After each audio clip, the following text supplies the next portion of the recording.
Hi! Hello! Welcome back to my channel. అందరూ ఎలా ఉన్నారు? నేనైతే చాలా బావున్నాను. ఐ హోప్ మీ అందరూ కూడా బావున్నారనే అనుకుంటున్నాను. మీ అందరికీ కూడా చాలా చాలా సారీ. ఎందుకంటే లాస్ట్ వీడియోలో చెప్పాను కదా!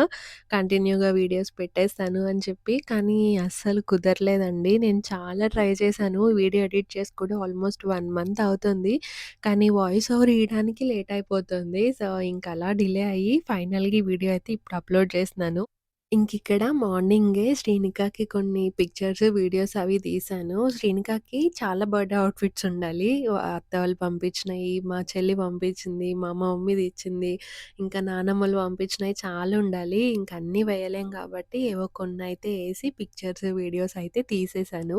సో, ఇక్కడ కొంచెం కోఆపరేట్ చేసింది. ఆల్మోస్ట్ 1 అవర్ స్ట్రగుల్ అయితే ఒక 5 మినిట్స్ కోఆపరేట్ చేసింది. ఇంకా రోజంతా ఏదో ఒక వీడియో తీద్దాం అనుకున్నాను గానీ, అస్సలు కుదరలేదు. ఇంక డైరెక్ట్ ఈవినింగ్ బర్త్‌డే స్టార్ట్ చేసినప్పుడు వీడియో మళ్ళీ స్టార్ట్ చేశాను. ఇంక మా ఫ్రెండ్‌కిచ్చి తనని తీయమన్నాను. తను ఎంతవరకు అయితే క్యాప్చర్ చేసిందో అంతవరకు అయితే తీయగలిగాను నేనిక్కడ. అండ్ ఇక్కడైతే ఇంకా శ్రీనికని అక్కడ నుంచోబెడదామని విశ్వ ప్రయత్నాలు చేశాను. కానీ అది నుంచోట్లేదు. ఇంకా ఫైనల్‌గా ఎత్తుకోవాల్సొచ్చింది. సో, ఇక్కడైతే శ్రీనిక బర్త్‌డే స్టార్ట్ అయిపోయింది. To you. Happy birthday to you. Happy birthday, dear Srinika. Happy birthday to you. Birthday to you.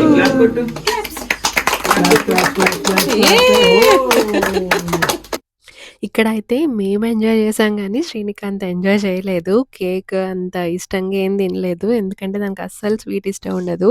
ఇం ఇంకిక్కడైతే కొన్ని మ్యాండేటరీ బర్త్‌డే పిక్చర్స్ ఇవన్నీ ఉంటాయి కదా! అవన్నీ తీసుకొని ఇంకా బర్త్‌డే అయితే కంటిన్యూ చేశాము. ఇంకా బర్త్‌డే అవుట్‌ఫిట్స్ విషయానికొస్తే నేను ఇన్‌స్టాగ్రామ్‌లో పోస్ట్ చేశాను కొన్ని బర్త్‌డే వీడియోస్. దాంట్లో చాలామంది అడిగారు, "శ్రీనిక బర్త్‌డే అవుట్‌ఫిట్ ఎక్కడ తీసుకున్నారు?" అని చెప్పి. శ్రీనిక బర్త్‌డే అవుట్‌ఫిట్ కోసం అయితే నేను ఆల్మోస్ట్ ఒక 2 మంత్స్ నుంచి వెతుకుతూనే ఉన్నాను. నేను అనుకున్నది బేసిక్‌గా ఒక ఫ్రాక్ లాంటిది తీసుకుందాము అని అనుకున్నాను. కానీ అది ఆల్మోస్ట్ ట్రెండ్ పోయిందని నాకనిపిచ్చింది. ఎందుకంటే అందరూ అదే డ్రెస్సులేసుకుంటున్నారు. సో, దాని తర్వాత యూసేజ్ ఉండదు. అంత పెట్టాలా అని అనుకున్నాను. సో, అందుకని చెప్పి వద్దులే పరికిణి ఏదో ఒకటి తీసుకుందాము. But not traditional. అలాగని వెస్టర్న్ వేర్ కాదు. ఇండో ట్రెడిషనల్ కింద ఉండాలి అని చెప్పి ఇంకా ఇదైతే మా మమ్మీకి రిఫరెన్స్ పిక్చర్ పంపించాను నేను. ఇంచుమించు దగ్గరలో. సో, తను షాప్‌కెళ్ళి సెలెక్ట్ చేసుకొనొచ్చి తనే స్టిచ్ చేసింది. మా సిస్టరు, మా మమ్మీ ఇద్దరు కలిపి శ్రీనిక బర్త్‌డే అవుట్‌ఫిట్ అయితే స్టిచ్ చేశారు. మార్నింగ్‌దయితే మా వదిన వాళ్ళు స్టిచ్ చేసి పంపించారు. సో, అలా శ్రీనిక 2 బర్త్‌డే అవుట్‌ఫిట్స్ గూడా చాలా చాలా బాగా కుదిరాయి. అసలు చాలా మందికి నచ్చింది బర్త్‌డే అవుట్‌ఫిట్ అయితే. నేను అంత డల్ అయిపోతదేమో అనుకున్నాను కానీ చాలా బావుంది. ఇక్కడ మేము ఎత్తుకోవడం వల్ల దానికి పాపం అవుట్‌ఫిట్ జూపిచ్చే ఆప్షన్ గూడా రాలేదు. ఎందుకంటే అది కింద ఉండట్లేదు. ప్లస్ పిక్చర్స్ తీయాలంటే ఇంక ఎత్తుకోవాల్సొచ్చింది. అండ్ అంతమందిని చూసేసరికి అది కూడా ఇంతమంది ఉన్నారేంటి అన్నట్టే చూసింది. బాగా సర్ప్రైజ్ ఫీల్ అయింది అంతమందిని చూసేసరికి. సో, ఇంకా డెకరేషన్ విషయానికొస్తే నేను లాస్ట్ వీడియోలో లింక్స్ ఏం షేర్ చేయలేదు. ఎవరో ఇద్దరు ముగ్గురు అడిగారు లింక్స్ షేర్ చేయమని. సో, అవన్నీ కూడా ఈ వీడియోలో షేర్ చేస్తాను. ఎవరికైనా హెల్ప్ అయితే మీరు చెక్ చేసుకోవచ్చు. నేను మొత్తం ఆల్మోస్ట్ అమెజాన్‌లోనే పెట్టాను. సో, మీకెవరికైనా ఇంట్రెస్ట్ ఉంటే అవి కూడా చెక్ చేయండి. అండ్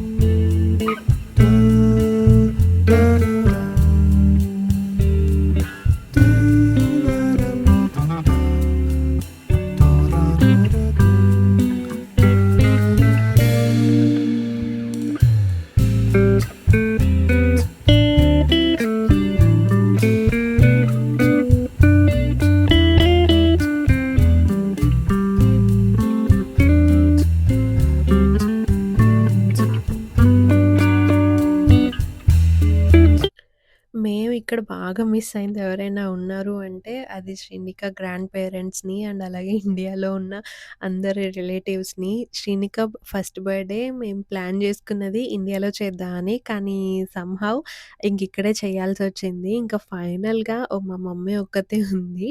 ఇంకా దానికన్నా హ్యాపీ ఫీల్ అయ్యాము. ఇంకా మా మమ్మీ అన్నా ఉంది అని చెప్పి. ఇంకా సెకండ్ బర్త్‌డే అయినా ఇండియాలో ప్లాన్ చేయాలి. చూద్దాం ఏమవుతదో అప్పటికి. అండ్ శ్రీనిక బర్త్‌డే వచ్చి వీక్ డే రోజొచ్చింది. ఆ వీక్ డే రోజు బేసిక్‌గా ఇక్కడ పార్టీస్ ఎవ్వరు జెయ్యరు. ఎందుకంటే అందరికీ వర్క్స్ ఉంటాయి. అండ్ నెక్స్ట్ డే వర్క్‌కి గూడా ఎళ్ళాలి అని చెప్పి. కానీ నేను శ్రీనిక బర్త్‌డే ఆ రోజే చెయ్యాలి అని అనుకున్నాను. ఎందుకంటే తన ఫస్ట్ బర్త్‌డే ఆ రోజు కాకుండా సాటర్‌డే, సండే చేసి అంతెందుకో నాకు వ బాగా అనిపించలేదనమాట. అందుకని చెప్పి ఇంక అదే రోజు చేశాము. బట్ పిలిచిన వాళ్ళందరూ కూడా వచ్చారు. ఎవ్వరూ స్కిప్ చేయలేదు. సో, మీ అందరికీ కూడా చాలా చాలా థ్యాంక్ యూ. ఎందుకంటే చాలా దూరం నుంచి వచ్చారు కొంతమందయితే. అసలు మీ అందరికీ చాలా థాంక్స్ చెప్పుకోవాలి. మన పార్ట్ ఆఫ్ ఫ్యామిలీ అయిపోయినందుకు. ఇంకిక్కడైతే ఫైనల్‌గా అందరం మ్యాండేటరీ పిక్చర్స్ దిగేసి కొంచెం సేపయితే కబుర్లు చెప్పుకొని ఇంకా కింద డిన్నర్‌కెళ్ళిపోయాము. అండ్ ఇక్కడ స్పెషల్ థాంక్స్ ఎవరికైనా చెప్పాలి అంటే ప్రసాద్ గారికి చెప్పాలి. ఆయన అసలు వీడియోస్ అయితే ఎంత బాగా తీశారంటే, ఆయన తీయకపోయి ఉండుంటే నా దగ్గర అసలు శ్రీనిక బర్త్‌డే వ్లాగ్ అప్‌లోడ్ చేయడానికి వీడియోస్ వచ్చేయే ఉండేయే కాదు. అండ్ నేను ఇన్‌స్టాగ్రామ్‌లో పోస్ట్ చేసిన ప్రతి వీడియో కూడా ఆయన తీసిందే. ఆయన ఎఫర్ట్, ఆయన ప్యాషన్ దాంట్లో కనిపిస్తది. అసలు స్పెషల్ థాంక్స్ చెప్పాలి ఆయనకైతే. అండ్ ఇంకిక్కడ ఫైనల్లీ ఫుడ్. ఇక్కడైతే బర్త్‌డేకి మొత్తం ఫుడ్డంతా మేమే ప్రిపేర్ చేసాము. మేము ఇన్ ద సెన్స్ మా హస్బెండ్. నేనేదో కొంచెం ఉడత హెల్ప్ చేశానంతే. తను ఇంక మొత్తం నాన్ వెజ్ కాబట్టి మొత్తం తనే రంగంలోకి దిగి చేశారు. మేము బయటే ఇద్దాం అనుకున్నాం ఇవి కూడా. కానీ మేము ఆల్రెడీ ఆ టేస్ట్ చూసి వచ్చి వద్దు దీనికన్నా మనం చాలా చేస్తామని అనిపిచ్చి ఇంక మేమే చేసాము. అండ్ వచ్చినోళ్ళందరికీ గూడా ఫుడ్డయితే చాలా నచ్చింది. ఒక్కళ్ళు కూడా డిసప్పాయింట్ కాలేదు. ఒక్కరిద్దరున్నారంతే వెజ్ వరకు మేము కుక్ చేసాము. మిగిలిందంతా నాన్ వెజ్ ఇదంతా మా హస్బెండే చేశారు. సో, ఫైనల్‌గా మెన్యూ అయితే ఇది. మీకెవరికైనా బర్త్‌డే పార్టీస్ అవి చేసుకుంటే హెల్ప్ అవుతుంది. జస్ట్ రిఫరెన్స్ కోసం అన్నా ఉంటుంది. అండ్ మాకు కూడా గుర్తుగా ఉంటుందని చెప్పి ఇక్కడ వీడియో తీసుకున్నాను.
చూసారు కదా! ఇది మెన్యూ. సో, ఇదంతా గూడా ఫుడ్. దీంట్లో అన్నీ బావున్నాయి. ఒక గులాబ్ జామ్ ఒక్కటే కొంచెం అటు ఇటు వచ్చింది. మిగిలినంతా కూడా చాలా చాలా బావున్నాయి. సో, ఇక్కడైతే ఫుడ్ అందరూ ఎంజాయ్ చేసి కొంతసేపు కబుర్లు చెప్పుకొని ఇంకెవరింటికి వాళ్ళు ఎళ్ళిపోయారు. సో, అందరూ ఎళ్ళిపోయిన తర్వాత ఇంటి పరిస్థితి ఇదనమాట. బర్త్‌డే చేసినప్పుడు బానే ఉంది. డెకరేషన్ చేసినప్పుడు బానే ఉంది. కానీ ఇవన్నీ మళ్ళీ ప్యాక్ చేసేటప్పుడు అసలు చాలా ఎంత హెక్టిక్ అనిపించిందంటే నాకు క్లీనింగ్‌కి ఆల్మోస్ట్ ఒక 2 డేస్ కంటిన్యూగా పట్టింది. మొత్తం అంతా ఇల్లు చేంజ్ చేయాల్సొచ్చింది డెకరేషన్ చేయడానికి. హాల్‌లో ఉన్నయి తీసుకెళ్ళి బెడ్‌రూమ్‌లో పెట్టాము. బెడ్‌రూమ్‌లోయి అన్నీ తీసుకెళ్ళి హాల్‌లోకి, కిచెన్‌లోకి, ఇంకా కిందకి అలా చాలా చాలా చేంజెస్ జరిగిన తర్వాత ఇంక ఇల్లయితే పరిస్థితి ఇది. అసలు ఇప్పుడు చూస్తుంటేనే భయమవుతుంది. మేమైతే అది క్లీన్ చేయడానికి 2 డేస్ ఈజీగా పట్టింది. ముగ్గురం క్లీన్ చేస్తే 3 డేస్ అయిందనమాట. ఇంకా ఫైనల్‌గా బర్త్‌డే శ్రీనికదయితే చాలా బాగా జరిగింది. సో, ఆ హ్యాపీనెస్‌తో ఇంకా క్లీనింగ్ చేసేసుకున్నాము. కానీ ఇది గుర్తుండాలి అని చెప్పి నేను మరీ మా మమ్మీ క్లీన్ చేస్తుంటే, "ఆగు మమ్మీ క్లీన్ చెయ్యకు, ఇది ఇలాగుంది" అని చెప్పి నేను వీడియో తీసుకోవాలని చెప్పి మరీ తీసుకున్నాను. ఎందుకంటే అందరూ బిహైండ్ ద సీన్స్ ఎవ్వరు జూపిచ్చరు. అందరూ ముందు డెకరేషన్ ఇవన్నే చూస్తారు. కానీ దాని తర్వాత ఉండే కష్టం కూడా చాలా ఉంటుంది. సో, ఫైనల్‌గా ఇదనమాట మా కష్టము. ఈ డెకరేషన్ ఇవన్నీ తీసేసుకొని ఇంకా క్లీన్ జేసుకోవాలి. సో, వీడియో ఎండ్ వరకు చూసినందుకు మీ అందరికీ కూడా చాలా చాలా థ్యాంక్ యూ. అండ్ ఇంకా ఎవరైనా సబ్స్క్రైబ్ చేసుకోకపోతే ఛానల్‌కి సబ్స్క్రైబ్ జేసుకోండి. మళ్ళీ మనం నెక్స్ట్ వీడియోలో కలుద్దాం. అంతవరకు బాయ్ మరి.